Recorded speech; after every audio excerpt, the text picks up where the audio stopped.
ब्रह्मदास है खोटड़ा, डूंगर दास भले तकियारा, दीपा जेठा तीरथा सह सारू बूला सचियारा।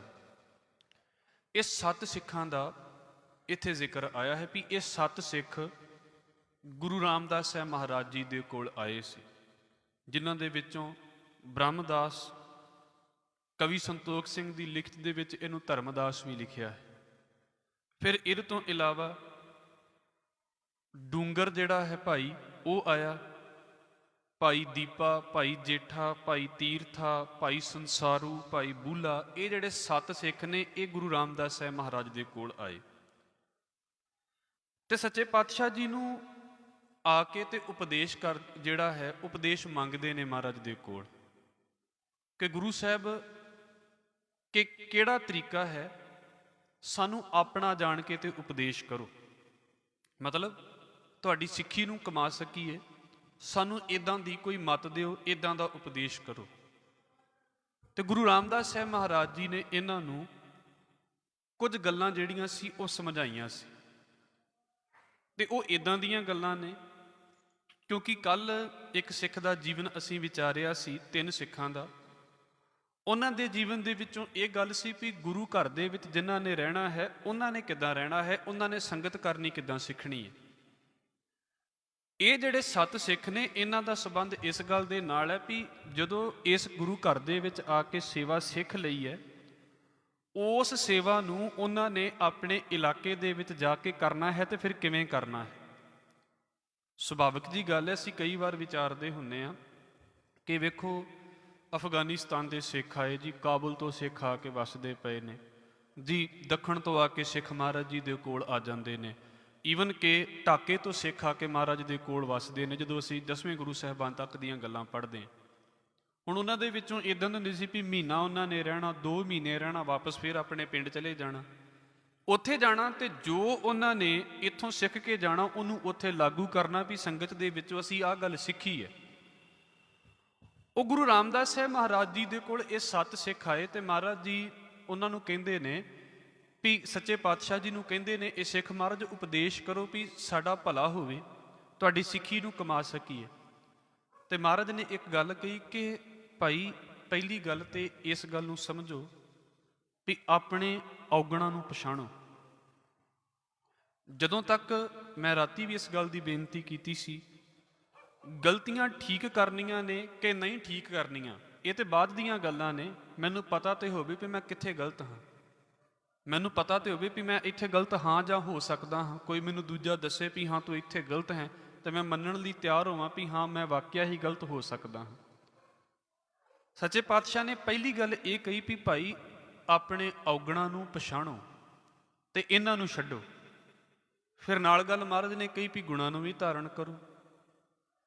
ਤੇ ਫਿਰ ਨਾਲ ਸੱਚੇ ਪਾਤਸ਼ਾਹ ਨੇ ਇੱਕ ਗੱਲ ਕਹੀ ਕਿ ਜਦੋਂ ਹੁਣ ਤੁਸੀਂ ਆਪਣੇ ਇਲਾਕੇ ਦੇ ਵਿੱਚ, ਆਪਣੇ ਘਰ ਦੇ ਵਿੱਚ ਚਲੇ ਜਾਓਗੇ ਤੇ ਜੇ ਤੁਹਾਡੇ ਘਰ ਦੇ ਵਿੱਚ ਕੋਈ ਲੋੜ ਵਾਲਾ ਗੁਰਸਿੱਖ ਆ ਜਾਵੇ, ਅਸੀਂ ਜਦੋਂ ਵੀ ਕਿਸੇ ਦੀ ਸੇਵਾ ਕਰਨੀ ਹੁੰਦੀ ਹੈ ਤੇ ਇਸ ਭਾਵਨਾ ਨੂੰ ਮੁੱਖ ਰੱਖ ਕੇ ਕਰਨੀ ਚਾਹੀਦੀ ਹੈ ਕਿ ਮੈਂ ਗੁਰੂ ਨਾਨਕ ਸਾਹਿਬ ਦੇ ਸਿੱਖਾਂ ਦੀ ਸੇਵਾ ਕਰਦਾ ਪਿਆ। ਮੈਂ ਅਕਸਰ ਆਪ ਜੀ ਨੂੰ ਬੇਨਤੀ ਕਰਦਾ ਹੁੰਦਾ, ਇਹ ਸਿੱਖੀ ਸਿੱਖਣ ਦੇ ਮੌਕੇ ਹੁੰਦੇ ਨੇ, ਹੋਰ ਇਹਦੇ ਤੋਂ ਵੱਧ ਕੁਝ ਵੀ ਨਹੀਂ ਹੈ। ਮਾਲਕ ਪਤਾ ਨਹੀਂ ਕਦੋਂ ਮੌਕਾ ਦੇ ਦੇਵੇ। ਅਸੀਂ ਜਦੋਂ ਲੰਗਰ ਵਰਤਾਉਣਾ ਹੁੰਦਾ ਹੈ ਉਦੋਂ ਅਸੀਂ ਇਸ ਚੀਜ਼ ਨੂੰ ਨਹੀਂ ਵੇਖਣਾ ਹੁੰਦਾ ਵੀ ਲੰਗਰ ਲੈ ਕਿਹੜਾ ਰਿਹਾ ਹੈ। ਮਹਾਰਾਜ ਤੋਂ ਮਾਫੀ ਮੰਗ ਕੇ ਕਹਿ ਦੇਵਾਂ, ਜੇ ਮੈਂ ਬਾਲਟੀ ਫੜੀ ਹੈ ਤੇ ਮੇਰਾ ਧਿਆਨ ਉਹਦੀ ਸ਼ਕਲ ਦੇ ਵੱਲ ਨਹੀਂ ਹੋਣਾ ਚਾਹੀਦਾ ਵੀ ਮੈਂ ਕਿਹਨੂੰ ਵਰਤਾ ਰਿਹਾ, ਕਿਉਂਕਿ ਬੋਲ ਸਾਨੂੰ ਇੰਨੀ ਕਿ ਸਮਝ ਹੈ ਲੰਗਰ ਵਰਤਾਉਂਦਿਆਂ ਨੂੰ ਵੀ ਜੇ ਕੋਈ ਅੱਗੇ ਹੱਥ ਰੱਖਦਾ ਪਿਆ ਤਾਂ ਉਹਦਾ ਹੱਥ ਨਜ਼ਰ ਆ ਜਾਵੇਗਾ ਸਾਨੂੰ। ਜੇ ਉਹ ਬੋਲੇਗਾ ਵੀ ਮੂੰਹ ਦੇ ਨਾਲ ਤੇ ਤਾਂ ਵੀ ਸੁਣ ਪਵੇਗਾ ਵੀ ਹੁਣ ਨੇ ਕਹਿਣਾ ਵੀ ਬਸ ਕਰ ਦੇ। ਵਰਤਾਉਣ ਵੇਲੇ ਮੇਰਾ ਧਿਆਨ, ਹਰ ਇੱਕ ਦੀ ਆਪਣੀ ਆਪਣੀ ਥਿੰਕਿੰਗ ਹੋ ਸਕਦੀ ਹੈ, ਮੈਂ ਇਹਨੂੰ ਇੱਦਾਂ ਸਿੱਖਦਾ ਹੁੰਦਾ, ਵਰਤਾਉਣ ਵੇਲੇ ਮੇਰਾ ਧਿਆਨ ਸਿਰਫ ਉਹਦੀ ਥਾਲੀ ਦੇ ਵੱਲ ਹੋਣਾ ਚਾਹੀਦਾ ਹੈ, ਹੋਰ ਕਿਸੇ ਚੀਜ਼ ਦੇ ਵੱਲ ਨਹੀਂ ਹੋਣਾ ਚਾਹੀਦਾ। ਉਹਦਾ ਰੀਜ਼ਨ ਸਭ ਤੋਂ ਵੱਡਾ ਇਹ ਹੋਵੇਗਾ ਤੇ ਉਹਦਾ ਫਾਇਦਾ ਵੀ ਸਭ ਤੋਂ ਵੱਡਾ ਇਹ ਹੋਵੇਗਾ, ਜੇ ਮੇਰਾ ਧਿਆਨ ਸਿਰਫ ਥਾਲੀ ਦੇ ਵੱਲ ਹੋਵੇਗਾ। ਹੁਣ ਤੁਸੀਂ ਵੇਖ ਲਓ, ਥਾਲੀਆਂ ਤੇ ਸਾਰੀਆਂ ਦੇ ਇੱਕੋ ਜੀਆਂ, ਥਾਲੀ ਵੱਲ ਵੇਖ ਕੇ ਮੇਰ ਤੇਰ ਨਹੀਂ ਆਉਂਦਾ, ਸ਼ਕਲਾਂ ਦੇ ਵੱਲ ਵੇਖ ਕੇ ਆ ਜਾਂਦਾ। ਵੀ ਇਸ ਲਾਈਨ ਦੇ ਵਿੱਚ ਮੇਰੀ ਜਾਣਕਾਰੀ ਵਾਲੇ ਬੈਠੇ, ਮੈਂ ਇਹਨੂੰ ਛੱਡ ਕੇ ਤੇ ਉੱਧਰ ਚਲਾ ਜਾਵਾਂ। ਜਦੋਂ ਥਾਲੀਆਂ ਸਾਰੀਆਂ ਦੀ ਇੱਕੋ ਜੀਆਂ ਨੇ, ਜਦੋਂ ਮੈਂ ਬੰਦਿਆਂ ਦੀ ਸ਼ਕਲਾਂ ਵੇਖਾਂਗਾ ਨਹੀਂ, ਸਿਰਫ ਥਾਲੀ ਵੇਖ ਕੇ ਵਰਤਾਵਾਂਗਾ। ਕਿਉਂਕਿ ਉਸ ਵੇਲੇ ਉਹ ਵਾਰ-ਵਾਰ ਇੱਕੋ ਗੱਲ ਆਉਂਦੀ ਆ ਵੀ ਉਦੋਂ ਬੰਦੇ ਜੇ ਨਹੀਂ ਬੈਠੇ ਹੁੰਦੇ, ਉਦੋਂ ਗੁਰੂ ਨਾਨਕ ਦੇ ਸਿੱਖ ਬੈਠੇ ਹੁੰਦੇ ਨੇ। ਤੇ ਸਾਡੇ ਪੁਰਾਣੇ ਤੇ ਅੱਜ ਦੇ ਰੂਪ ਦੇ ਵਿੱਚ ਸੇਵਾ ਕੀਤੀ ਹੀ ਉਹ ਕਬੂਲ ਹੈ ਜਿਹਦੇ ਵਿੱਚ ਗੁਰੂ ਨੂੰ ਮੁੱਖ ਰੱਖ ਕੇ ਸੇਵਾ ਕੀਤੀ ਜਾਂਦੀ ਹੈ ਵੀ ਮੈਂ ਗੁਰੂ ਨੂੰ ਸੇਵਾ ਕਰਦਾ ਪਿਆ ਹਾਂ, ਮੈਂ ਆਮ ਜਿਹੇ ਬੰਦਿਆਂ ਦੀ ਸੇਵਾ ਨਹੀਂ ਕਰਦਾ ਪਿਆ। ਚਲੋ ਇਹ ਲੰਗਰ ਵਰਤਾਉਣ ਦੇ ਨਿਯਮ ਨੇ। ਮਹਾਰਾਜ ਨੇ ਗੁਰੂ ਰਾਮਦਾਸ ਸਾਹਿਬ ਸੱਚੇ ਪਾਤਸ਼ਾਹ ਨੇ ਕਿਹਾ ਵੀ ਤੁਹਾਡੇ ਘਰ ਦੇ ਵਿੱਚ ਕੋਈ ਗੁਰਸਿੱਖ ਆ ਜਾਵੇ, ਫਿਰ ਕੀ ਕਰੋ? ਉਹਦੀ ਗੁਰੂ ਦਾ ਸਿੱਖ ਜਾਣ ਕੇ ਸੇਵਾ ਕਰੋ, ਆਮ ਜਿਹਾ ਬੰਦਾ ਜਾਣ ਕੇ ਨਾ ਸੇਵਾ ਕਰੋ। ਸਾਡੇ ਸਾਰਿਆਂ ਦਾ ਫਰਜ਼ ਸਾਂਝਾ। ਫਿਰ ਨਾਲ ਹੁਣ ਸੇਵਾ ਕਰਨ ਦਾ ਦੋ ਭਾਵ ਹੋ ਗਏ। ਇੱਕ ਤੇ ਹੁੰਦੀ ਹੈ ਵੀ ਜਿਹੜੀ ਅਸੀਂ ਉਸੇ ਵੇਲੇ ਉਹਦੀ ਨੀਡ ਪੂਰੀ ਕਰ ਸਕਦੇ ਹਾਂ, ਅਸੀਂ ਇਕੱਲੇ ਵੀ ਪੂਰੀ ਕਰ ਸਕਦੇ ਹਾਂ। ਮੰਨ ਲਓ ਕਿਸੇ ਨੇ ਦਰਵਾਜ਼ਾ ਆ ਕੇ ਖੜਕਾ ਦਿੱਤਾ, ਜੀ ਮੈਨੂੰ ਕੱਪੜਾ ਚਾਹੀਦਾ ਹੈ, ਸਾਡੇ ਘਰ ਦੇ ਵਿੱਚ ਕੋਈ ਪਿਆ ਸੀ ਮਾੜਾ ਮੋਟਾ, ਤੇ ਉਹ ਅਸੀਂ ਕੱਪੜਾ ਦੇ ਦਿੱਤਾ। ਅਸੀਂ ਇਕੱਲੇ ਵੀ ਲੋੜ ਪੂਰੀ ਕਰ ਸਕਦੇ ਸੀ। ਉਹਨੇ ਆ ਕੇ ਆਖਿਆ ਜੀ ਮੈਨੂੰ ਪ੍ਰਸ਼ਾਦਾ ਚਾਹੀਦਾ ਹੈ, ਚਲੋ ਅਸੀਂ ਸੋਚਿਆ ਵੀ ਕੋਈ ਨਹੀਂ, ਕੀ ਦਿੱਕਤ ਹੈ, ਇੱਕ ਜਣਾ ਤੇ ਹੈ, ਅਸੀਂ ਬਣਾ ਕੇ ਛਕਾ ਦਿੱਤਾ। ਇਹ ਕਿਹੜੀ ਨੀਡ ਹੁੰਦੀ ਹੈ ਜਿਹੜੀ ਅਸੀਂ ਇਕੱਲੇ ਪੂਰੀ ਕਰ ਸਕਦੇ ਹਾਂ। ਕੋਈ ਦਿੱਕਤ ਨਹੀਂ ਆਉਂਦੀ ਵੀ ਬੜਾ ਵੱਡਾ ਸਾਨੂੰ ਕਿਤੇ ਮਿਹਨਤ ਕਰਨੀ ਪਈ ਤੇ ਫਿਰ ਜਾ ਕੇ ਸੇਵਾ ਹੋਈ, ਕੋਈ ਵੱਡੀ ਗੱਲ ਨਹੀਂ ਹੈ। ਅਸੀਂ ਅਕਸਰ ਵਿਚਾਰਦੇ ਹਾਂ ਵੀ ਇੰਨੀਆਂ ਕੁ ਚੀਜ਼ਾਂ ਸਾਡੇ ਘਰਾਂ 'ਚ ਕਿਸੇ ਵੇਲੇ ਪਈਆਂ ਵੀ ਹੁੰਦੀਆਂ ਨੇ। ਉਹ ਇੱਕ ਦੀ ਇੱਦਾਂ ਦੀ ਮਦਦ ਹੈ ਵੀ ਕੋਈ ਕਿਸੇ ਨੂੰ ਉਸੇ ਵੇਲੇ ਲੋੜ ਹੈ ਤੇ ਉਹ ਪੂਰੀ ਕਰ ਦਿੱਤੀ। ਫਿਰ ਸੱਚੇ ਪਾਤਸ਼ਾਹ ਗੁਰੂ ਰਾਮਦਾਸ ਸਾਹਿਬ ਮਹਾਰਾਜ ਕਹਿੰਦੇ ਨੇ ਵੀ ਇੱਕ ਮਦਦ ਇੱਦਾਂ ਦੀ ਵੀ ਹੁੰਦੀ ਹੈ ਜਿਹੜੀ ਇਕੱਲਾ ਬੰਦਾ ਨਹੀਂ ਪੂਰੀ ਕਰ ਸਕਦਾ ਕਿਸੇ ਵੇਲੇ। ਇਸੇ ਕਰਕੇ ਸੰਗਤੀ ਰੂਪ ਦੇ ਵਿੱਚ ਅਸੀਂ ਜੁੜ ਕੇ ਬੈਠਦੇ ਹਾਂ। ਸਿੱਖੀ ਇਕੱਲਿਆਂ ਵੀ ਕਮਾਈ ਜਾ ਸਕਦੀ ਹੈ, ਪਰ ਸੰਗਤ ਦੇ ਵਿੱਚ ਬੈਠ ਕੇ ਕਿਉਂ ਕਮਾਈ ਜਾਂਦੀ ਹੈ? ਵੀ ਸਾਨੂੰ ਇੱਕ ਦੂਸਰੇ ਦਾ ਦਰਦ ਪਤਾ ਹੋਵੇ, ਸਾਨੂੰ ਇੱਕ ਦੂਸਰੇ ਦੀ ਸਮਝ ਹੋਵੇ, ਸਾਨੂੰ ਇੱਕ ਦੂਸਰੇ ਦਾ ਫੀਲ ਹੋਵੇ ਵੀ ਹਾਂ ਮੈਨੂੰ ਕੋਈ ਕਸ਼ਟ ਹੈ, ਦੂਸਰਾ ਕਿਵੇਂ ਸਮਝਦਾ ਹੈ, ਦੂਸਰੇ ਨੂੰ ਕੋਈ ਕਸ਼ਟ ਹੈ ਤੇ ਮੈਂ ਕਿਵੇਂ ਸਮਝਦਾ ਹਾਂ। ਮਹਾਰਾਜ ਕਹਿੰਦੇ ਇੱਕ ਤੇ ਆਏ ਗਏ ਸਿੱਖ ਦੀ ਸੇਵਾ ਕਰੋ, ਤੇ ਸੇਵਾ ਦਾ ਇੱਕ ਭਾਵ ਤੇ ਇਹ ਹੋ ਗਿਆ ਵੀ ਚਲੋ ਜੀ ਉਹਨੂੰ ਪ੍ਰਸ਼ਾਦੇ ਦੀ ਲੋੜ ਸੀ, ਅਸੀਂ ਪ੍ਰਸ਼ਾਦਾ ਦੇ ਦਿੱਤਾ, ਉਹਨੂੰ ਜਿਹੜਾ ਹੈ ਕੱਪੜੇ ਦੀ ਲੋੜ ਸੀ, ਅਸੀਂ ਕੱਪੜੇ ਦੇ ਦਿੱਤੇ। ਫਿਰ ਕਹਿੰਦੇ ਵੀ ਕੁਝ ਕਾਰਜ ਸਿੱਖਾਂ ਦੇ ਇੱਦਾਂ ਦੇ ਵੀ ਹੁੰਦੇ ਨੇ ਜਿਹੜੇ ਅਸੀਂ ਵੀ ਇਕੱਲੇ ਨਹੀਂ ਕਰ ਸਕਦੇ। ਮੰਨ ਲਓ ਮਹਾਰਾਜ ਤੰਦਰੁਸਤੀ ਦੇਵੇ, ਕਿਸੇ ਵੇਲੇ ਪਰਿਵਾਰ ਦੀ ਹਾਲਤ ਫਾਈਨੈਂਸ਼ੀਅਲੀ ਐਡੀ ਸਟਰੋਂਗ ਨਹੀਂ ਤੇ ਪਰਿਵਾਰ ਦੇ ਵਿੱਚ ਬਿਮਾਰੀ ਵੱਡੀ ਆ ਗਈ। ਹੁਣ ਉਹਨੇ ਜਾ ਕੇ ਤੇ ਕਿਤੇ ਗੱਲ ਕਹੀ ਵੀ ਮੈਨੂੰ ਮਦਦ ਚਾਹੀਦੀ ਹੈ ਮਾਇਆ ਵਾਲੇ ਪਾਸੇ ਤੋਂ, ਅੱਜ ਵੀ ਮੰਗੀਆਂ ਜਾਂਦੀਆਂ ਨੇ। ਹੁਣ ਹੋਇਆ ਕੀ? ਹੁਣ ਜਿਹਦੇ ਕੋਲ ਜਾ ਕੇ ਮਦਦ ਮੰਗੀ ਹੈ ਉਹ ਵੀ ਅੱਗੇ ਇੱਦਾਂ ਦਾ ਵੀ ਉਹ ਵੀ ਇੰਨਾ ਜ਼ਿਆਦਾ ਅਫੋਰਡ ਨਹੀਂ ਕਰ ਸਕਦਾ ਵੀ ਮੈਂ ਸਾਰਾ ਇਲਾਜ ਮੈਂ ਹੀ ਚੁੱਕ ਲੈਣਾ। ਹਰ ਤਰੀਕੇ ਦੇ ਸਿੱਖ ਹੈ ਨੇ ਨਾ। ਉਹਦੇ ਵਿੱਚ ਫਿਰ ਕੀ ਕੀਤਾ ਮਹਾਰਾਜ ਜੀ ਨੇ? ਸੱਚੇ ਪਾਤਸ਼ਾਹ ਕਹਿੰਦੇ ਵੀ ਜਿਹੜਾ ਸਿੱਖ ਦਾ ਕਾਰਜ ਤੁਸੀਂ ਇਕੱਲੇ ਸਵਾਰ ਸਕਦੇ ਜੇ ਉਹਨੂੰ ਇਕੱਲੇ ਸਵਾਰ ਲਓ, ਪਰ ਜਿਹੜਾ ਤੁਹਾਨੂੰ ਲੱਗਦਾ ਵੀ ਤੁਸੀਂ ਇਕੱਲੇ ਨਹੀਂ ਸਵਾਰ ਸਕਦੇ, ਪੈਸੇ ਦਾ ਕਾਰਜ ਹੈ, ਵਿਦਿਆ ਦਾ ਕਾਰਜ ਹੈ, ਪੜ੍ਹਾਈ ਦਾ ਕਾਰਜ ਹੈ, ਕੋਈ ਬਿਮਾਰੀ ਵਾਲੇ ਪਾਸੇ ਤੋਂ ਕੋਈ ਮਦਦ ਕਰਨੀ ਹੈ ਕਿਸੇ ਦੀ, ਸੱਚੇ ਪਾਤਸ਼ਾਹ ਕਹਿੰਦੇ ਸਾਰੇ ਇਕੱਠੇ ਮਿਲ ਕੇ ਸਵਾਰ ਲਿਓ। ਇਹ ਜਿੰਨੀਆਂ ਵੀ ਸਾਡੀਆਂ ਜਿਨ੍ਹਾਂ ਨੂੰ ਅੱਜ ਦੇ ਸਮੇਂ ਦੇ ਵਿੱਚ NGOs ਦਾ ਨਾਮ ਦੇ ਦਿੱਤਾ ਜਾਂਦਾ ਹੈ, ਚਾਹੇ ਉਹ ਖਾਲਸਾ ਏਡ ਸਾਡੀ ਸੰਸਥਾ ਹੈ, ਇਹ ਇੱਕ ਬੰਦਾ ਥੋੜ੍ਹਾ ਚਲਾ ਰਿਹਾ ਹੈ। ਤੁਹਾਨੂੰ ਵੀ ਤਾਂ ਸਾਰਿਆਂ ਨੂੰ ਇਹਦਾ ਪਤਾ ਹੈ ਕਿੱਡੇ ਕਮਾਲ ਦੀ ਸੰਸਥਾ ਹੈ, ਪਰ ਇੱਕ ਬੰਦਾ ਤਾਂ ਨਹੀਂ ਚਲਾ ਰਿਹਾ। ਤੁਹਾਡੇ ਵਿੱਚੋਂ ਕਿੰਨੇ ਬੈਠੇ ਹੋਣਗੇ ਜਿਨ੍ਹਾਂ ਨੇ ਉਹਨੂੰ ਡੋਨੇਟ ਵੀ ਕੀਤਾ ਹੋਵੇਗਾ। ਜਿੱਥੋਂ ਤੱਕ ਤੁਸੀਂ ਨਹੀਂ ਪਹੁੰਚ ਸਕੇ ਉਹਨਾਂ ਦਾ ਕੰਮ ਹੀ ਉੱਥੇ ਪਹੁੰਚ ਜਾਂਦੇ ਨੇ। ਤੁਹਾਡਾ ਕੰਮ ਇੰਨਾ ਹੋ ਗਿਆ ਵੀ ਤੁਸੀਂ ਉਹਨਾਂ ਨੂੰ ਡੋਨੇਟ ਕਰ ਦਿੱਤਾ। ਗੁਰਦੁਆਰਾ ਸਾਹਿਬਾਨ ਦੇ ਅੰਦਰ ਜਾਂ ਇੱਥੋਂ ਦੀ ਆਪਾਂ ਗੱਲ ਕਰ ਲਈਏ, ਐਜੂਕੇਸ਼ਨ ਦਾ ਫੰਡ ਹੈ, ਲੰਗਰ ਦਾ ਫੰਡ ਹੈ, ਬਿਲਡਿੰਗ ਦਾ ਫੰਡ ਹੈ, ਹੋਰ ਪਾਸੇ ਦਾ ਫੰਡ, ਉਹ ਪਹਿਲਾਂ ਹੀ ਜਦੋਂ ਅਸੀਂ ਇਕੱਲੇ ਅਸੀਂ ਹਰ ਥਾਂ ਦੇ ਉੱਤੇ ਨਹੀਂ ਪਹੁੰਚ ਸਕਦੇ ਤੇ ਇਕੱਲੇ ਅਸੀਂ ਕੀ ਮਦਦ ਕਰਾਂਗੇ? ਕਿਸੇ ਨੂੰ ਹੁਣ ਜ਼ਿਆਦਾ ਪੈਸੇ ਦੀ ਲੋੜ ਹੈ, ਉਹਨੇ ਬੱਚੇ ਦੀ ਐਡਮਿਸ਼ਨ ਕਰਾਉਣੀ ਹੈ ਤੇ ਇਕੱਲਾ ਬੰਦਾ ਨਹੀਂ ਉਹਨਾਂ ਅਫੋਰਡ ਕਰ ਸਕਦਾ, ਉਹ ਫਿਰ ਕੀ ਕਰਨਾ ਪੈਂਦਾ? ਸੰਗਤੀ ਰੂਪ ਦੇ ਵਿੱਚ ਕਰਨਾ ਪੈਂਦਾ ਵੀ ਸਾਰੇ ਜਾਣੇ ਮਿਲ ਕੇ ਹੱਲ ਕਰ ਲਈਏ, ਸਾਰੇ ਜਾਣੇ ਮਿਲ ਕੇ ਕਾਲਜ ਵਧੀਆ ਖੋਲ੍ਹ ਲੈਣ, ਇਹ ਸਾਰੇ ਤੋਂ ਵਧੀਆ ਗੱਲ ਹੋ ਜਾਵੇਗੀ। ਇਕੱਲੇ ਦੀ ਦਵਾਈ ਦੇ ਪੈਸੇ ਦੇਣ ਦੀ ਬਜਾਏ ਸਾਰੇ ਮਿਲ ਕੇ ਹਸਪਤਾਲ ਇੱਕ ਚੰਗਾ ਖੋਲ੍ਹ ਲੈਣ। ਇਹ ਕੀ ਹੋ ਗਿਆ? ਇਹ ਗੱਲਾਂ ਗੁਰੂ ਰਾਮਦਾਸ ਸਾਹਿਬ ਮਹਾਰਾਜ ਉਹਨਾਂ ਨੂੰ ਕਹਿ ਰਹੇ ਨੇ ਵੀ ਜੇ ਤੁਹਾਡੇ ਕੋਲੋਂ ਇਕੱਲਿਆਂ ਦੇ ਕੋਲੋਂ ਕਾਰਜ ਨਹੀਂ ਨਾ ਸਰਦਾ ਕਿਸੇ ਸਿੱਖ ਦਾ, ਤੇ ਸਾਰੇ ਮਿਲ ਕੇ ਕੰਮ ਕਰ ਲਓ। ਉਹ ਅੱਜ ਇਹਨੂੰ ਡਿਵੈਲਪ ਅਸੀਂ ਕਰ ਲਿਆ ਵੀ ਚਲੋ ਹਸਪਤਾਲ ਸਾਡੇ ਆਪਣੇ ਹੋ ਜਾਣ, ਹੋਰ ਕੀ ਚਾਹੀਦਾ ਹੈ, ਕਾਲਜ ਸਕੂਲ ਸਾਡੇ ਆਪਣੇ ਹੋ ਜਾਣ, ਹੋਰ ਕੀ ਚਾਹੀਦਾ ਹੈ। ਇਹ ਗੱਲ ਸਿਰਫ ਇੰਨੀ ਹੈ ਵੀ ਅਸੀਂ ਹੈਲਪ ਦੇ ਲਈ ਇਹ ਚੀਜ਼ਾਂ ਬਣਾਉਣੀਆਂ ਨੇ, ਪ੍ਰੋਫਿਟ ਦੀਆਂ ਗੱਲਾਂ ਨਹੀਂ ਨੇ ਇੱਥੇ। ਅਸੀਂ ਹੈਲਪ ਕਿੱਦਾਂ ਲੈਣੀ ਹੈ? ਫਿਰ ਗੁਰੂ ਰਾਮਦਾਸ ਸਾਹਿਬ ਸੱਚੇ ਪਾਤਸ਼ਾਹ ਜੀ ਨੇ ਜਦੋਂ ਇਹ ਗੱਲ ਸਮਝਾਈ ਵੀ ਭਾਈ ਪਹਿਲੀ ਗੱਲ ਤੇ ਤੁਸੀਂ ਸਿੱਖ ਦਾ ਕਾਰਜ ਸਵਾਰੋ, ਉਹਦਾ ਜਿਹੜਾ ਤੁਸੀਂ ਖੁਦ ਸਵਾਰ ਸਕਦੇ ਜੇ ਇਕੱਲੇ ਸਵਾਰ ਸਕਦੇ ਉਹ ਸਵਾਰ ਦਿਓ, ਸੰਗਤੀ ਰੂਪ ਦੇ ਵਿੱਚ ਮਦਦ ਕਰਕੇ ਸਵਾਰ ਸਕਦੇ ਜੇ, ਉੱਦਾਂ ਸਵਾਰ ਲਓ। ਫਿਰ ਮਹਾਰਾਜ ਇਹ ਗੱਲ ਕਹੀ ਕਿ ਸੰਗਤ ਜਿੱਥੇ ਵੀ ਇਕੱਠੀ ਹੁੰਦੀ ਹੈ, ਕਿਹੜੇ ਕਮਾਲ ਦੀ ਗੱਲ ਹੈ ਨਾ, ਜਿੱਦਾਂ ਅਸੀਂ ਗੁਰਦੁਆਰਿਆਂ ਵਿੱਚ ਆ ਕੇ ਬੈਠ ਜਾਂਦੇ ਹਾਂ ਤੇ ਗੁਰੂ ਰਾਮਦਾਸ ਸਾਹਿਬ ਮਹਾਰਾਜ ਕਹਿੰਦੇ ਜਿੱਥੇ ਵੀ ਥਾਂ ਦੇ ਉੱਤੇ ਸੰਗਤ ਦੀ ਇਕੱਤਰਤਾ ਹੁੰਦੀ ਹੈ, ਅਤੇ ਹੁਣ ਕਿੱਡੇ ਕਮਾਲ ਦੇ ਗੁਰਦੁਆਰੇ ਦੇ ਦਿੱਤੇ ਆ। ਹੋ ਸਕਦਾ ਕਈਆਂ ਥਾਵਾਂ ਦੇ ਉੱਤੇ ਜਦੋਂ ਸੰਗਤ ਸ਼ੁਰੂ ਹੋਈ ਹੋਵੇ ਤੇ ਆਮ ਖੁੱਲੇ ਜਿਹੇ ਪੰਡਾਲਾਂ ਦੇ ਵਿੱਚ ਹੀ ਸੰਗਤ ਬਹਿ ਜਾਂਦੀ ਹੋਵੇ ਵੀ ਆ ਖੁੱਲਾ ਵਿਹੜਾ, ਇੱਥੇ ਆ ਕੇ ਬਹਿ ਜਾਓ। ਗੁਰਦੁਆਰੇ ਤੇ ਸਮੇਂ ਦੇ ਨਾਲ ਹੀ ਬਣੇ ਨੇ, ਸਮਾਂ ਹੋਇਆ ਤੇ ਫਿਰ ਗੁਰਦੁਆਰੇ ਬਣੇ ਨੇ। ਸ਼ੁਰੂ ਦੇ ਵਿੱਚ ਤਾਂ ਸੰਗਤ ਬਾਹਰ ਵੀ ਬੈਠਦੀ ਹੋਵੇਗੀ ਕਿਸੇ ਵੇਲੇ, ਜਾਂ ਹੁਣ ਛੱਤਾਂ ਦਾ ਬੜਾ ਵਧੀਆ ਪ੍ਰਬੰਧ ਆ ਗਿਆ ਜੀ, ਛੱਤ ਚੋਂਦੀ ਨਹੀਂ ਹੈ। ਤੁਸੀਂ ਵੇਖੋ ਗਰਮੀਆਂ ਦੇ ਵਿੱਚ ਪੱਖੀਆਂ ਤੋਂ ਬਿਨਾਂ ਹੀ ਬੈਠਦੇ ਹੋਣਗੇ, ਇਲੈਕਟ੍ਰੀਸਿਟੀ ਤਾਂ ਹੋਣਾ ਹੀ ਹੈ।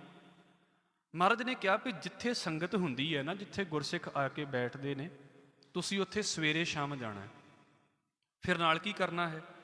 ਜਾ ਕੇ ਤੇ ਉੱਥੇ ਬਾਣੀ ਨੂੰ ਸੁਣਨਾ ਹੈ, ਬਾਣੀ ਨੂੰ ਵਿਚਾਰਨਾ ਹੈ।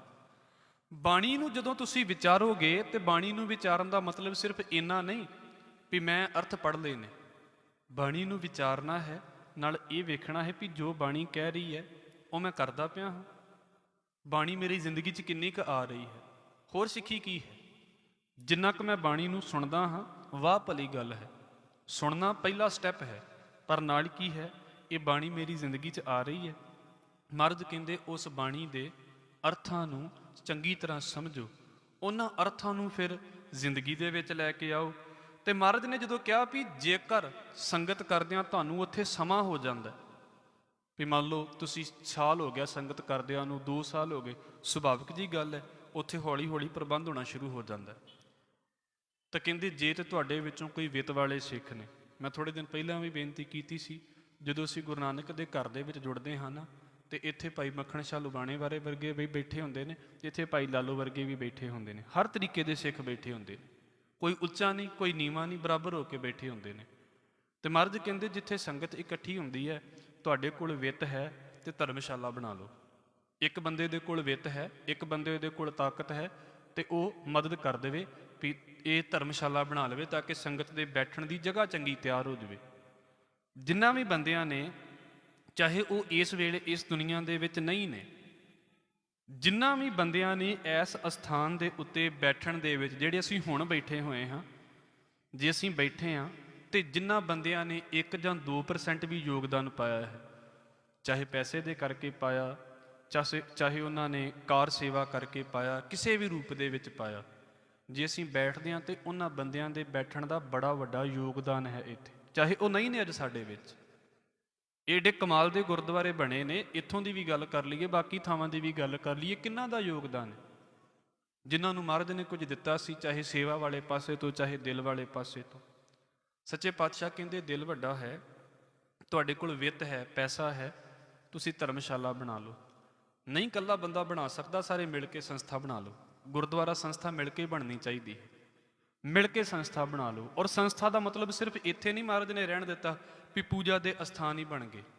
ਪੂਜਾ ਦੇ ਅਸਥਾਨ ਹੋਣੇ ਚਾਹੀਦੇ ਨੇ, ਪਵਿੱਤਰਤਾ ਮਿਲਦੀ ਹੈ, ਪਰ ਨਾਲ ਜਿਹੜੀ ਅਸੀਂ ਗੱਲ ਪੜ੍ਹੀ ਹੈ ਵੀ ਜਦੋਂ ਸਾਡੀਆਂ ਸੰਸਥਾਵਾਂ ਵੱਡੀਆਂ ਹੋ ਜਾਂਦੀਆਂ ਨੇ, ਗੁਰਦੁਆਰਾ ਸੰਸਥਾ ਦੇ ਅੰਤਰਗਤ ਹੋਰ ਸੰਸਥਾਵਾਂ ਆ ਜਾਂਦੀਆਂ ਨੇ, ਸਕੂਲ ਆ ਜਾਂਦੇ ਨੇ, ਕਾਲਜ ਆ ਜਾਂਦੇ ਨੇ, ਜਾਂ ਇਹਦੇ ਤੋਂ ਇਲਾਵਾ ਸਾਡੇ ਮੈਡੀਕਲ ਦੀਆਂ ਸਹੂਲਤਾਂ ਆ ਜਾਂਦੀਆਂ ਨੇ, ਇਹ ਸਾਰਾ ਕੁਝ ਆ ਜਾਂਦਾ। ਪਰ ਇਹ ਜੜ੍ਹਾਂ ਪਈਆਂ ਕਿੱਥੇ ਨੇ? ਜੀ ਗੁਰੂ ਹਰਿਰਾਏ ਸਾਹਿਬ ਮਹਾਰਾਜ ਦੇ ਵੇਲੇ ਅਸੀਂ ਇਸ ਗੱਲ ਨੂੰ ਪੜ੍ਹਿਆ ਜੀ, ਮਹਾਰਾਜ ਨੇ ਦਵਾਖਾਨਾ ਖੋਲ੍ਹ ਦਿੱਤਾ, ਉਹਦੀਆਂ ਜੜ੍ਹਾਂ ਕਿੱਥੇ ਪਈਆਂ ਨੇ? ਆ ਗੁਰੂ ਰਾਮਦਾਸ ਸਾਹਿਬ ਮਹਾਰਾਜ ਜੀ ਦੇ ਇਸ ਉਪਦੇਸ਼ ਦੇ ਵਿੱਚ ਨੇ ਵੀ ਭਾਈ ਸਿੱਖਾਂ ਦੀ ਸੇਵਾ ਕਰੋ, ਧਰਮਸ਼ਾਲਾ ਕਾਇਮ ਕਰੋ, ਦੋਵੇਂ ਵੇਲੇ ਧਰਮਸ਼ਾਲਾ ਦੀ ਹਾਜ਼ਰੀ ਭਰੋ, ਕੀਰਤਨ ਵੀ ਕਰੋ, ਕਥਾ ਵੀ ਕਰੋ, ਪਰ ਨਾਲ ਕੀ ਹੈ, ਉੱਥੇ ਆਏ ਗਏ ਸਿੱਖ ਦੀ ਮਦਦ ਹੋਣੀ ਚਾਹੀਦੀ ਹੈ। ਗੁਰਦੁਆਰਾ ਸਿਰਫ ਇਦਾਂ ਦਾ ਨਹੀਂ ਵੀ ਜਸਟ ਕਹਿ ਲਈਏ ਪੂਜਾ ਦਾ ਅਸਥਾਨ ਹੈ ਤੇ ਲੋਕੀ ਕਹਿਣਗੇ ਪੂਜਾ ਤੇ ਅਸੀਂ ਘਰ ਵੀ ਕਰ ਸਕਦੇ ਹਾਂ। ਨਹੀਂ, ਗੁਰਦੁਆਰਾ ਪੂਜਾ ਦਾ ਅਸਥਾਨ ਹੈ ਹੀ ਹੈ, ਇਹਦੇ ਵਿੱਚ ਕੋਈ ਸ਼ੱਕ ਨਹੀਂ। ਪਰ ਨਾਲ ਇਸ ਗੁਰਦੁਆਰੇ ਦੇ ਵਿੱਚੋਂ ਮੈਨੂੰ ਜਿਹੜੀ ਸੁਸਾਇਟੀ ਵਾਲੇ ਪਾਸੇ ਤੋਂ ਜਿਹੜੇ ਸੋਸ਼ਲੀ ਹੈਲਪ ਹੈ ਉਹ ਮਿਲਣੀ ਚਾਹੀਦੀ ਹੈ। ਗੁਰਦੁਆਰਾ ਇਹ ਸੰਸਥਾ ਹੈ ਮੇਰੀ, ਇਹ ਫਿਰ ਮੈਂ ਕਹਿ ਦੇਵਾਂ ਇਹ ਸਾਡਾ ਕਮਿਊਨਿਟੀ ਸੈਂਟਰ ਵੀ ਹੈ। ਕਮਿਊਨਿਟੀ ਸੈਂਟਰ ਨੂੰ ਹੁਣ ਅਸੀਂ ਸੋਚਾਂਗੇ ਤੇ ਸਾਡੇ ਮਨ ਦੇ ਵਿੱਚ ਕਮਿਊਨਿਟੀ ਸੈਂਟਰ ਕੀ ਆਉਂਦਾ ਹੈ? ਜਿਹੜੀਆਂ ਬਿਲਡਿੰਗਾਂ ਬਣੀਆਂ ਹੋਈਆਂ ਨੇ ਸਾਡੇ ਲਾਗੇ, ਵੀ ਸ਼ਾਇਦ ਉੱਦਾਂ ਦੀ ਗੱਲ ਕਹਿ ਦਿੱਤੀ। ਨਹੀਂ, ਉਹ ਬਿਲਡਿੰਗਾਂ ਵਾਲੇ ਪਾਸੇ ਤੋਂ ਕਮਿਊਨਿਟੀ ਸੈਂਟਰ ਨਹੀਂ ਹੈ। ਇਹਦਾ ਮਤਲਬ ਹੈ ਮੈਨੂੰ ਸਮਾਜ ਦੇ ਵਿੱਚ ਰਹਿੰਦਿਆਂ ਕੋਈ ਤੰਗੀ ਹੈ, ਕੋਈ ਦਿੱਕਤ ਹੈ, ਤਾਂ ਮੈਂ ਇੱਥੇ ਬੈਠ ਕੇ ਵਿਚਾਰ ਕਰ ਸਕਦਾ। ਇਹ ਸਾਡੇ ਇਸ ਤਰੀਕੇ ਦੀਆਂ ਸੰਸਥਾਵਾਂ ਹੋਣੀਆਂ ਚਾਹੀਦੀਆਂ ਨੇ। ਮਹਾਰਾਜ ਨੇ ਇਹ ਕਿਹਾ ਵੀ ਭਾਈ ਤੁਸੀਂ 7 ਜਾਣੇ ਜੇ, ਗੁਰਸਿੱਖਾਂ ਦੀ ਸੇਵਾ ਕਰੋ। ਗੁਰਸਿੱਖਾਂ ਦੀ ਸੇਵਾ ਇਕੱਲੇ ਕਰ ਸਕਦੇ ਜੇ, ਵਾਹ ਭਲੀ ਗੱਲ ਹੈ ਮਿਲ ਕੇ ਕਰ ਲਓ। ਧਰਮਸ਼ਾਲਾ ਬਣਾਓ, ਇਕੱਲਾ ਬਣਾ ਸਕਦਾ ਹੈ, ਵਾਹ ਭਲੀ ਗੱਲ ਹੈ, ਨਹੀਂ ਬਣਾ ਸਕਦੇ ਮਿਲ ਕੇ ਬਣਾ ਲਓ। ਤੇ ਉਸ ਧਰਮਸ਼ਾਲਾ ਦੇ ਵਿੱਚ ਕੀਰਤਨ ਤੇ ਕਥਾ ਲਗਾਤਾਰ ਚੱਲੇ, ਉਸ ਸੰਸਥਾ ਦੇ ਵਿੱਚ ਬਾਣੀ ਪੜ੍ਹਨ ਵਾਲੇ ਬੰਦੇ ਤਿਆਰ ਹੋਣ। ਗੁਰਦੁਆਰਾ ਇਸ ਕਰਕੇ ਇੰਸਟੀਚਿਊਟ ਵੀ ਹੈ, ਇਹ ਪੜ੍ਹਾਈ ਦਾ ਅਸਥਾਨ ਹੈ, ਇੱਥੇ ਪੜ੍ਹਨਾ ਵੀ ਨਾਲ ਹੈ। ਹਰ ਇੱਕ ਤਰੀਕੇ ਦੀ ਜਿਹੜੀ ਲੋੜ ਹੈ ਬੰਦੇ ਦੀ, ਉਹ ਇੱਥੇ ਪੂਰੀ ਹੋਣੀ ਚਾਹੀਦੀ ਹੈ। ਮਹਾਰਾਜ ਗੁਰੂ ਰਾਮਦਾਸ ਸਾਹਿਬ ਮਹਾਰਾਜ ਨੇ ਇਹਨਾਂ ਸਿੱਖਾਂ ਨੂੰ ਇਹ ਉਪਦੇਸ਼ ਕੀਤਾ ਵੀ ਭਾਈ ਇਸ ਅਸਥਾਨ ਦੇ ਉੱਤੇ ਤੁਸੀਂ ਆਏ ਜੇ ਤੇ ਗੁਰਸਿੱਖਾਂ ਦੀ ਸੇਵਾ ਤੇ ਧਰਮਸ਼ਾਲਾ ਵਾਲਾ ਜਿਹੜਾ ਮਾਡਲ ਹੈ ਨਾ, ਉਹਨੂੰ ਤਿਆਰ ਕਰੋ ਵੀ ਤੁਸੀਂ ਇਹਨੂੰ ਆਪਣੇ ਇਲਾਕੇ ਦੇ ਵਿੱਚ ਜਾ ਕੇ ਤੇ ਕਿਵੇਂ ਪ੍ਰਚਾਰ ਕਰਨਾ ਹੈ। ਇਹ 7 ਸਿੱਖ ਮਹਾਰਾਜ ਗੁਰੂ ਰਾਮਦਾਸ ਸਾਹਿਬ ਮਹਾਰਾਜ ਦੇ ਕੋਲ ਆਏ ਸੀ। ਬ੍ਰਹਮਦਾਸ ਹੈ ਖੋਟੜਾ, ਡੂੰਗਰ ਦਾਸ ਭਲੇ ਤਕਿਆਰਾ, ਦੀਪਾ ਜੇਠਾ ਤੀਰਥਾ, ਸਹਿ ਸਾਰੂ ਬੂਲਾ ਸਚਿਆਰਾ। ਇਹ 7 ਸਿੱਖ ਮਹਾਰਾਜ ਦੇ ਕੋਲ ਆਏ ਸੀ ਤੇ ਮਹਾਰਾਜ ਨੇ ਇਹਨਾਂ ਨੂੰ ਸਿੱਖਾਂ ਦੀ ਸੇਵਾ ਤੇ ਧਰਮਸ਼ਾਲਾ ਬਣਾਉਣ ਦੇ ਬਾਰੇ ਉਪਦੇਸ਼ ਕੀਤਾ ਸੀ। ਤੇ ਧਰਮਸ਼ਾਲਾ ਕਿੱਦਾਂ ਦੀ ਬਣਾਉਣੀ ਹੈ ਜੋ ਅਸੀਂ ਇੱਥੇ ਵਿਚਾਰ ਕੇ ਆਏ ਹਾਂ। ਇਹ ਸਾਡੇ ਸਾਰਿਆਂ ਦਾ ਫਰਜ਼ ਹੈ ਵੀ ਸਾਡੇ ਗੁਰਦੁਆਰੇ ਦੇ ਵਿੱਚ ਜਿੱਥੇ ਅਸੀਂ ਬੈਠਦੇ ਹਾਂ, ਕਿ ਉੱਥੇ ਕਥਾ ਹੋ ਰਹੀ ਹੈ, ਉੱਥੇ ਕੀਰਤਨ ਹੋ ਰਿਹਾ ਹੈ, ਕਿ ਉੱਥੇ ਪਾਠ ਹੋ ਰਿਹਾ ਹੈ, ਕਿ ਉੱਥੇ ਜਿਹੜੀ ਸੰਗਤ ਆ ਰਹੀ ਹੈ ਕੁਝ ਸਿੱਖ ਕੇ ਜਾ ਰਹੀ ਹੈ, ਜਿਹੜੇ ਉੱਥੇ ਸਿਖਾਉਣ ਵਾਲੇ ਨੇ ਉਹ ਕਿਵੇਂ ਦੇ ਨੇ। ਹਰ ਇੱਕ ਗੱਲ ਕਾਊਂਟ ਕਰਦੀ ਹੈ ਮੇਰੇ ਜੀਵਨ ਦੇ ਵਿੱਚ। ਇਹ ਛੋਟੀਆਂ ਛੋਟੀਆਂ ਗੱਲਾਂ ਨੇ। ਨਹੀਂ ਤੇ ਇਹੋ ਜਿਹੇ ਗੁਰਦੁਆਰੇ ਵੀ ਹੈਗੇ ਜਿੱਥੇ ਸਾਲ ਦੇ ਵਿੱਚ ਕਦੀ ਕੋਈ ਸਮਾਗਮ ਹੀ ਨਹੀਂ ਹੁੰਦਾ, ਇਹੋ ਵੀ ਤੇ ਗੁਰਦੁਆਰੇ ਹੈ ਨੇ। ਤੇ ਜਿੱਥੇ ਸਾਲ 'ਚ ਸਮਾਗਮ ਹੀ ਨਹੀਂ ਹੋਣਾ, ਉੱਥੇ ਜਦੋਂ ਤੁਸੀਂ ਸੰਗਤ ਇਕੱਠੀ ਕਰੋਗੇ ਤੇ ਉਹਦੇ ਵਿੱਚ ਕੀਰਤਨੀਆਂ ਦਾ, ਕਥਾਵਾਚਕਾਂ ਦਾ 1 ਘੰਟਾ ਤੇ ਇਹੋ ਕਿੰਨਾ ਬਰਬਾਦ ਹੋ ਜਾਂਦਾ ਵੀ ਚੁੱਪ ਕਰਕੇ ਬਹਿ ਜਾਓ। ਹੁਣ ਜਿਹੜੇ ਕਦੀ ਆਏ ਨਹੀਂ ਗੁਰਦੁਆਰੇ, ਉਹਨਾਂ ਨੂੰ ਕੀ ਦਸੀਏ ਵੀ ਸੰਗਤ ਦੇ ਵਿੱਚ ਬਹਿਣਾ ਕਿੱਦਾਂ ਹੁੰਦਾ। ਸੰਗਤ ਦੇ ਵਿੱਚ ਤੇ ਉਹਨਾਂ ਨੇ ਬਹਿਣਾ ਸਿੱਖਣਾ ਨਾ, ਘੱਟੋ ਘੱਟ ਜਿਨ੍ਹਾਂ ਨੂੰ ਆਉਂਦਿਆਂ 6 ਮਹੀਨੇ ਹੋ ਗਏ ਨੇ, ਸਾਲ ਹੋ ਗਿਆ ਹੈ, ਪਹਿਲੇ ਦਿਨ ਕਿਹਨੂੰ ਬਹਿਣਾ ਆਉਂਦਾ ਸੰਗਤ ਦੇ ਵਿੱਚ। ਇਸ ਕਰਕੇ ਇਹ ਵੇਖਣਾ ਹੁੰਦਾ ਵੀ ਆਲੇ ਦੁਆਲੇ ਜੇ ਅਸੀਂ ਹੁਣ ਦੇ ਹਿਸਾਬ ਨਾਲ ਵੇਖੀਏ ਵੀ ਸਾਡੇ ਗੁਰਦੁਆਰਿਆਂ ਦੀ ਹਾਲਤ ਕੀ ਹੈ। ਪ੍ਰਚਾਰ ਕਰਨ ਵਾਲਿਆਂ ਦਾ ਪ੍ਰਚਾਰ ਕਰਨ ਨੂੰ ਜੀ ਕਰਦਾ, ਗੁਰਦੁਆਰਿਆਂ ਦੇ ਵਿੱਚ ਪ੍ਰਚਾਰ ਕਰਵਾਉਣ ਵਾਲਿਆਂ ਦਾ ਜੀ ਕਰਦਾ ਵੀ ਪ੍ਰਚਾਰ ਕਰਵਾਈਏ, ਸੰਗਤ ਦਾ ਜੀ ਕਰਦਾ ਵੀ ਪ੍ਰਚਾਰ ਸੁਣੀਏ। ਇਹ ਸਾਰੀਆਂ ਹਾਲਤਾਂ ਉਸੇ ਗੱਲ ਦੇ ਵਿੱਚ ਆ ਜਾਂਦੀਆਂ ਨੇ ਵੀ ਗੁਰੂ ਰਾਮਦਾਸ ਸਾਹਿਬ ਮਹਾਰਾਜ ਕਹਿੰਦੇ ਸਿੱਖਾਂ ਦੀ ਸੇਵਾ ਕਰੋ ਤੇ ਆਪਣੀ ਧਰਮਸ਼ਾਲਾ ਨੂੰ ਕਾਇਮ ਰੱਖੋ। ਇਹ ਕਾਇਮ ਰੱਖਣਾ ਸਾਡਾ ਫਰਜ਼ ਹੈ। ਇਹ 7 ਸਿੱਖਾਂ ਨੂੰ ਮਹਾਰਾਜ ਨੇ ਉਪਦੇਸ਼ ਕੀਤਾ ਸੀ।